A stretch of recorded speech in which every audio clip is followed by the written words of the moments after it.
사랑은 시작보다 끝에서 우리를 더 선명하게 드러낸다. 시작은 우연히 도와주지만 끝은 기술이 필요하다. 멈춰야 할 때 멈추는 용기, 맑게 말해야 할 때 맑게 말하는 힘, 다치게 하지 않으려는 마음. 이별은 그 세 가지를 동시에 요구한다. 그래서 우리는 종종 망설이고 때로는 미루고 끝내는 법을 배운 뒤에서야 비로소 어른이 된다. 어떤 사회는 이별을 조용히 닫는 법을 가르치고 어떤 사회는 정을 다 쓰고 나서야 겨우 떨어질 수 있도록 만든다. 문화는 이별의 문장에 그림자를 들이운다. 프랑스의 한 문장짜리 품격, 한국의 정과 체면이 만든 길고도 미묘한 거리, 영국의 공손한 간격과 사생활의 엄격한 선. 우리는 그 차이를 이해함으로써 각자의 자리에서 조금 더 단정하게 사랑을 마무리할 수 있다. 오늘 우리는 세 가지를 기억하려 한다. 명료성, 자비, 경계. 명료성은 칼이 아니다. 상처를 덜 남기기 위한 봉합선이다. 자비는 변명이 아니다. 서로의 품격을 지켜주는 담요다. 경계는 벌이 아니다. 앞으로 나아가기 위한 길 표지판이다. 이 세 가지가 곁에 있을 때 우리는 무너뜨리지 않고 억지로 붙잡지도 않으면서 존중으로 끝낼 수 있다. 이별은 잘못을 찾는 일이 아니라 적합성을 확인하는 일이다. 맞지 않는 두 사람이 실패한 것이 아니라 맞지 않는 두 사람이 만났던 것일 뿐. 이 관점을 놓치면 우리는 서로를 심판자로 만들고 끝은 오랫동안 마음을 물들인다. 그러니 먼저 말의 방향을 바꾸자. 너 때문에서 나의 선택으로, 비난에서 정리로, 결투에서 합의로. 말을 흐리면 마음은 붙잡을 수 있는 조각을 찾는다. 그 조각은 한밤의 메시지가 되고 새벽의 통화가 되고 다시 시작하자는 충동이 된다. 명료성은 잔인함이 아니다. 치료다. 나는 오늘 여기서 멈추겠다. 우리 관계는 오늘로 끝난다. 너의 가치와 별개로 나는 다른 길을 선택한다. 짧고 현재형이고 1인칭으로. 이 세 가지가 붙어 있을 때 말은 칼이 되지 않고 구조물이 된다. 서로가 그 구조물 위에 내려앉아 숨을 고를 수 있도록. 자비는 상대를 가볍게 만드는 기술이 아니다. 자비는 내가 어떤 사람이 되고 싶은지에 대한 선언이다. 고마웠다는 말은 의무가 아니라 사실이다. 너를 만나 나는 조금 더 단단해졌다. 그때의 웃음은 진짜였다. 같은 문장들은 마음의 문짝을 덜컹거리게 하지 않는다. 다만 자비에는 경계가 있다. 혹시 나중에 같은 여지는 남기지 않는다. 따뜻하지만 열어두지 않는다. 온기는 건네되 문은 닫는다. 이별 뒤의 삶은 작은 습관에서 처음 흔들린다. 무심코 들어가는 대화창, 자동으로 떠오르는 사진, 공동으로 쓰던 구독과 일정. 경계는 마음을 보호하기 위한 생활의 설계다. 연락의 빈도와 시간대를 정하고 디지털 흔적을 단계적으로 정리하며 공동체를 투명하게 나눈다. 우리는 오늘 이후 30일 동안 연락하지 않겠다. 공통 사진은 아카이브로 옮기고 계정은 이번 주 내로 정리하겠다. 계획은 감정을 돕는다. 계획이 있을 때 감정은 지나가야 할 다리를 얻는다. 부정, 분노, 타협, 우울, 수용. 누구나 한 번쯤 읽었던 단어들. 그러나 현실의 마음은 이런 표처럼 움직이지 않는다. 수용했다가 다시 우울해지고 분노가 식은 뒤에 뒤늦은 그리움이 온다. 그것이 정상이다. 운동처럼 반복되다 보면 언젠가는 근육이 길을 기억한다. 우리는 그렇게 매일 조금씩 잊고 조금씩 가벼워지고 결국은 덜 아프게 된다. 서두르지 말자. 감정은 설명보다 시간을 먹고 자란다. 이별 뒤에 꼭 필요한 것들이 있다. 수면, 햇빛, 가벼운 움직임, 그리고 짧은 의식, 90초의 산책, 세 줄의 기록, 한 명에게 전화. 이 세 가지는 마음의 물살을 어지럽히지 않고 조금씩 방향을 바꾼다. 우리는 빠른 치유를 원하지만 빠름은 잊기의 기술이 아니라 회피의 기술일 때가 많다. 천천히 치유된 상처가 가장 오래 단단하다. 이별은 언어와 예의 문제이기도 하다. 사회가 허용하는 문장, 사회가 권하는 거리, 사회가 싫어하는 방식이 있다. 그 차이를 알면 오해를 줄일 수 있다. 그리고 조금 더 아름답게 마무리할 수 있다. 프랑스의 이별은 종종 한 문장으로 요약된다. 장식은 덜고 의미는 선명하게. 우리는 좋은 시간을 만들었고 여기까지다. 나는 다른 방향을 택하겠다. 이런 문장에는 상대를 나쁜 사람으로 만들지 않으려는 조용한 배려가 숨어 있다. 책임은 나의 선택으로 돌아온다. 대화는 감정을 존중하지만 과장하지 않는다. 공개적인 비난이나 길게 끄는 장면은 품격을 낮춘다고 본다. 그래서 짧은 편지가 아직도 유효하다. 종이 한 장, 단정한 손글씨, 지나간 시간을 예의 있게 접는 인사. 그 사소한 형식이 마음의 상처를 덜어준다. 프랑스식 이별에서 배울 점은 간단하다. 설명보다 결론을 먼저 놓는 일. 감정은 해석보다 사실을 만나야 가라앉는다. 결론이 선명하면 감정은 그제야 제자리로 돌아간다. 그 다음에 고마움을 말하고 마지막에 서로의 길을 축복한다. 앞뒤가 바뀌지 않을 때 마음은 덜 흔들린다. 한국의 이별은 정과 체면 사이에서 주로 흔들린다.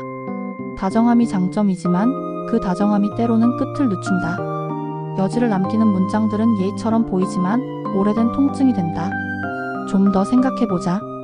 나중에 연락하자. 지금은 아니지만 이런 말들은 현재의 문을 닫지 못하게 만든다. 문이 닫히지 않으면 방 안의 공기는 오래 썩는다. 또 하나의 어려움은 관계망이다. 공동지인, 회사, SNS. 하나를 건드리면 여러 층이 같이 흔들린다. 그래서 우리는 말을 아끼다가 오해가 더 크게 자란 뒤에야 겨우 말하게 된다. 그러나 변화는 시작되었다. 젊은 세대는 명료성과 자비의 언어를 빠르게 배우고 있다. 정은 남아있어도 오늘 여기서 끝내자. 우리의 추억은 그대로 두되 우리의 일상은 분리하자. 상호 불록과 언팔은 적대가 아니라 경계로 받아들여진다. 돌봄의 선을 서로의 일상에서 거두어 오는 것. 그것은 나빠지는 것이 아니라 나아지는 것이다. 한국식 이별에서 중요한 지점은 시한부 이행이다. 오늘로 관계는 끝내지만 다음 일주일 동안은 물건과 비용, 계정을 정리하자. 기한이 있으면 미루지 않는다. 미루지 않으면 상처는 짧아진다. 영국의 이별은 공손하고 간결하다. 목소리를 높이지 않고 사생활을 침범하지 않는다. 이 다이에스 엔티 워킹 폼이 나우. 이 한 문장의 결론과 경계가 담겨 있다. 때로는 텍스트나 이메일로 먼저 의사를 전하고 간단한 오프라인 만남으로 마무리하는 방식을 선호하기도 한다. 공적 공간과 사적 공간의 구분이 엄격하기 때문에 직장이나 공동장에서는 더더욱 조심스럽다. 영국식 이별에서 배울 점은 낮은 볼륨의 단정함이다. 감정의 높낮이를 줄이고 사실과 결론을 앞에 놓는 태도. 격렬하지 않아도 신뢰는 생긴다. 오히려 차분함이 서로를 지켜준다. 고마웠다. 여기서 멈추자. 짧은 문장도 충분하다. 충분한 문장이 마음을 설득한다. 비교의 여운. 프랑스는 정직과 존엄, 한국은 정과 체면의 미로, 영국은 공손과 사생활의 경계. 어느 방식이 더 성숙한지는 중요하지 않다. 중요한 것은 각자의 사회가 허용하는 문법을 알아두는 일이다. 문법을 알면 더 적게 다치고 더 빨리 회복된다. 그리고 우리에게 맞는 문장을 고르는 일이 수월해진다. 문을 닫는 데에도 의식이 있다. 의식은 마음을 구원한다. 정신은 흔들리지만 의식은 흔들리지 않는다. 일정한 순서를 따라 반복하면 감정은 그 틀에 기대어 조금씩 가벼워진다. 감사로 시작한다. 너와의 시간은 내 삶의 선명한 장면을 남겼다. 근본 사유를 말한다. 지금의 나는 다른 방향이 필요하다. 결론을 현재형으로 말한다. 오늘 우리의 관계는 여기서 끝난다. 사후 합의를 정리한다. 연락은 이번 주까지만 필요해하네.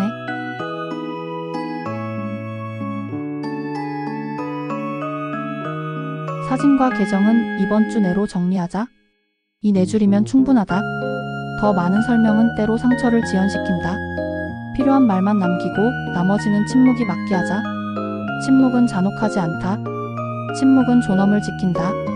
함께 산 물건과 비용, 그리고 정서노동의 흔적을 나눈다. 정서노동은 영수증이 없다. 그러나 분명히 존재했다. 기념일을 기억하고 사진을 정리하고 갈등을 중재하고 서로의 가족에게 다리를 놓았던 시간들. 그 수고를 가볍게 인정하는 말 한 줄이 필요하다. 내가 해준 그 모든 조용한 일에 고맙다. 그 뒤에 현실을 분배한다. 깔끔할수록 서로는 더 빨리 떠날 수 있다. 지우는 것이 무서우면 일단 보관으로 옮기자. 시간이 지나면 마음이 답을 준다.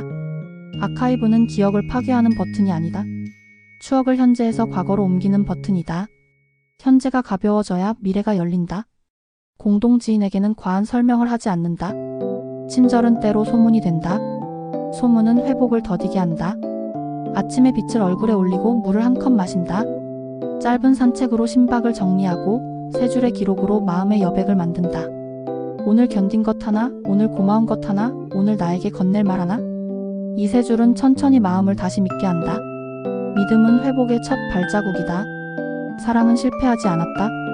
다만 멈추었다. 끝났다는 사실이 실패를 의미하지는 않는다. 적합하지 않은 두 사람이 각자의 자리로 돌아가는 일. 그것을 우리는 실패라고 부르지 않아도 된다. 이름을 바꾸면 감정의 모양도 바뀐다. 나는 패배자가 아니다. 나는 선택자다. 이 문장은 담대하다. 그러나 거짓이 아니다. 사랑의 가치는 상처의 크기가 아니라 지켜준 존엄의 크기로 측정된다. 우리가 서로에게 남겨줄 수 있는 마지막 선물은 화려한 장면이 아니다. 다만 단정한 문장, 차분한 목소리, 필요한 침묵. 그 침묵 속에서 두 사람은 각자의 길을 다시 고른다. 그리고 언젠가 뒤돌아볼 때 오늘의 우리는 서로를 미워하지 않기를, 마지막 인사가 우리의 품격을 닮아 있기를. 잘 사랑하는 법과 잘 이별하는 법은 같은 뿌리에서 자란다. 상대를 사람으로 대하는 태도. 그 태도가 있다면 시작은 더 아름답고 끝은 더 단정해진다. 우리는 결국 잘 끝날 수 있을 때 비로소 더 잘 시작할 수 있다. 이별의 문화는 그래서 사회의 성숙을 비춘다. 우리의 다음 사랑이 더 건강하기를 바라는 마음으로 오늘의 문을 조용히 닫는다.